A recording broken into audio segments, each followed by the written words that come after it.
Charles, you might consider the terms of the will wholly unreasonable. But if Edward wanted William to inherit the bulk of his estate legally, there's not a damn thing you, me, or anyone else can do about it. Not according to my lawyers. What do you think about it, Charles? Well, it doesn't matter what I think, does it? I'm not the one contesting the will, am I? But you practiced law, didn't you? I am here merely to consider my daughter's and grandson's interests. But if you wish me to give a view, legally the only grounds for having the will contested or revoked would be either that Sir Edward was of unsound mind when the terms and conditions of the will were proposed, or that he was subject to pressure from a third party. And there's no way that was the case. Tell me, Robert, have you ever questioned why my father wanted the Fear and the Hudson Empires to merge? Or perhaps you were the one who suggested it, were you? Even if I did, there's no way I could have put any pressure on your father, Charles, if that's what you're getting at. Edward had the reputation in the business world as being as stubborn as a goddamn mule. And as for being unsound of mind, he was closing shrewd business deals right up until the moment he died. You don't have to convince me. Why don't you save it for the courts? Well, maybe if you'd listened to our proposals, we wouldn't have to go through the damn courts. Now, what are you after, huh? A payoff? No. I'm not interested in any kind of payoff you might have to offer. However, I would be interested in any shares that my father held in any joint venture with Freer Holdings. For those, I'd be willing to pay top price. What if those shares weren't for sale, Charles? Then I'll have to resort to legal proceedings. And if you do want an out-of-court settlement, Robert, then you're going to have to take into consideration Sir Edward's other great-grandson, Thomas. How much are we talking about there, Charles? We've been authorized by Thomas's father to waive all claims to any inheritance, subject to satisfactory custody arrangements. Precisely.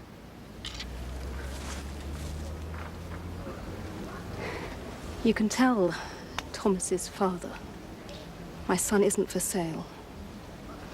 The best place for Thomas is with me. The same applies to William. Now, why don't you just sit down, young lady, and listen to what Charles has to say? Take your hand off me. We're only going to settle this amicably if there's a little give and take on both sides. She said take your hands off her, Dad. You're wasting your time listening to anything he has to offer, Charles. She's right. He doesn't call the shots anymore. We do. And as executors of Edward's estate, we're willing to deposit £50 million in any bank account in the world that you care to name to settle this. The offer is non-negotiable, as is Thomas's custody and any shares in Freer Holdings. You have 24 hours to think about it. Otherwise, the offer's withdrawn, and we'll see you in court. You too, if we have to. Warren?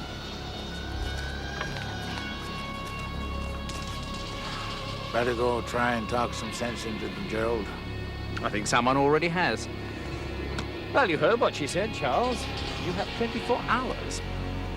Otherwise, it would appear that we've all had a wasted trip.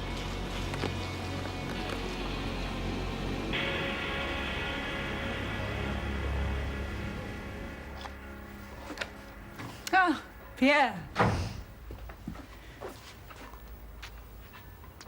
I missed you. Surprised you had time.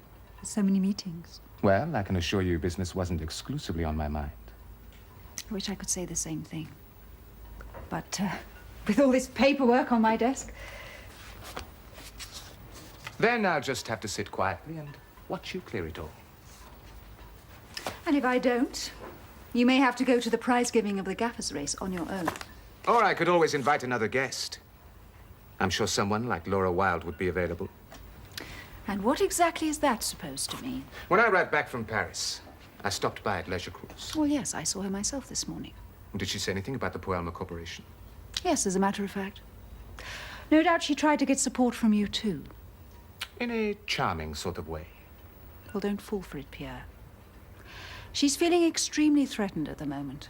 She's convinced that Ken Masters is preparing the ground to ease her out of Leisure Cruise. According to the Poelma board, he has other ambitions too, Avril. So you're going to have to watch him closely. Otherwise, Laura Wilde won't be the only one struggling to survive. The same might apply to you.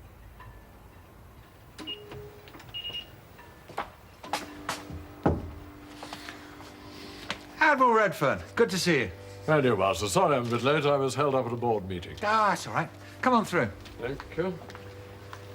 I telephoned reception, just in case you had a problem finding the place. Oh, no, no problem at all. I saw the building the moment I arrived. Yeah, this is only temporary office space. I'm in the process of finding new premises. Problem is finding somewhere large enough. Please sit down. Thank you.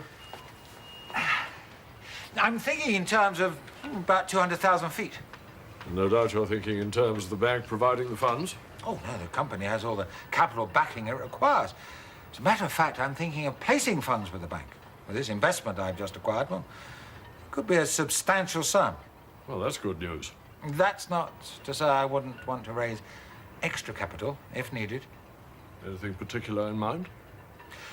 Well, I'm considering a few opportunities, yes. Well, when you can be more specific, perhaps I can be of some assistance. I think also I could be of some assistance to you. Do you remember those documents the police found a while back? The ones stolen during the break-in at the Mermaid Yard? What about them?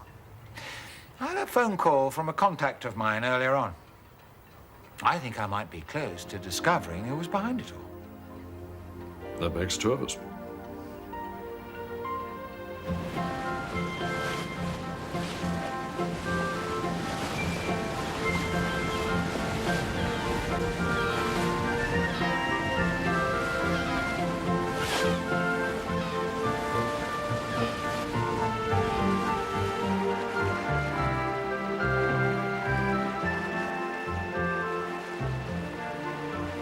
Vanessa, how far ahead of Red Goose are we?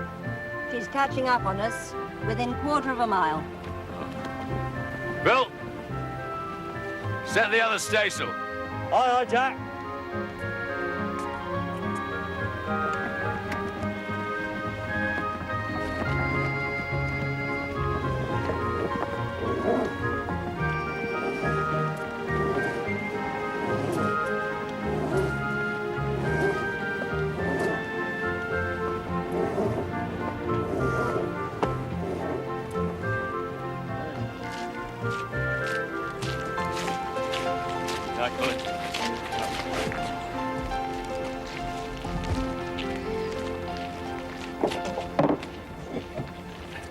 I hear you had quite an afternoon.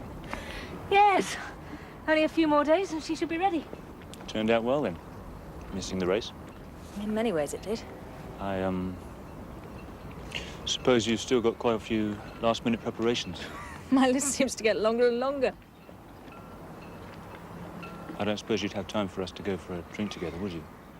Much as I'd love to, Leah. No. Well, good night then. Good night.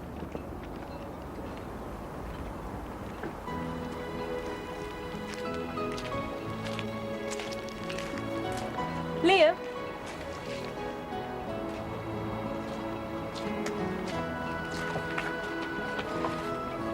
I mean, I don't leave for a few days. I should be able to make time. Well, I could always arrange for a babysitter. Book a table for dinner. I mean, if you'd like me to, that is. I'd love you to. Yeah, no wonder. Probably be the last decent meal you'll get for a long time. No, don't remind me.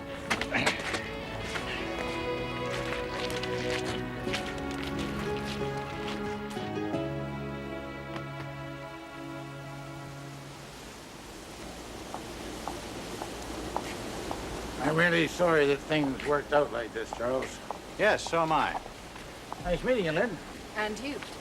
Don't forget I'll be staying in New York for a few days if you want to stop by and discuss anything before you head back to England. I'll give it some thought. Do that. I mean it, Charles. If you and I stick together, maybe we can talk some sense into those two kids, especially that son of mine. If he and Abby think they can take on someone like you and me, Charles, they need to be taught a goddamn lesson. Yes, quite. I'll keep in touch. Look forward to it. Goodbye, Lynn. Bye.